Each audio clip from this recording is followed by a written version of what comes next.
دکھاؤ. یہ کہتے ہیں 8 رکعت تراویح ہے. سلف میں دکھا دو کسی نے رمضان میں جماعت کے ساتھ 8 رکعتیں پڑھی ہیں سوائے حضرت عمر کی وہ روایت جو مسترب ہے. اب یہ دوسری بات کہہ رہے ہیں کہ سلف میں سے کسی ایک کو دکھا دو کہ جس نے 8 رکعت تراویح پڑھی ہو. بھائی سلف کا اس پر بھی اتفاق و اجماع ہے، یعنی تمام صحابہ نے 8 رکعت پڑھی ہے. کسی ایک صحابی سے، یہ مفتی طارق مسعود صاحب، ان کو بڑا غرور اپنے علم کا، یہ تیار ہوتے ہیں مجھ سے بات کرنے کے لیے تو میں ان سے تیار ہوں. چلیے آپ اسی ٹاپک پر آپ مجھ سے بات کر لیجئے، لائیو آ کر بات کر لیجئے. کسی ایک صحابی سے 8 رکعت کے علاوہ 20 رکعت ثابت کر کے بتائیں، کسی ایک صحابی سے.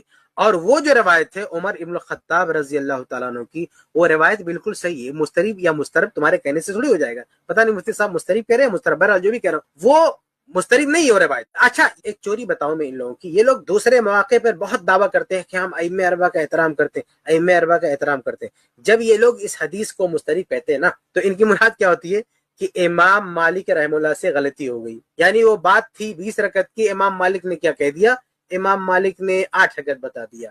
تو یہ جب مسترب کہتے ہیں نا تو اضطراب کی ذمہ داری ائمہ اربعہ میں سے ایک مدنی امام اور ایک بہت بڑے امام مالک رحمہ اللہ کے سر پہ ڈال دیتے ہیں کہ ان سے بیان کرنے میں غلطی ہوئی. حالانکہ یہ سراسر بہتان ہے امام مالک رحمہ اللہ سے.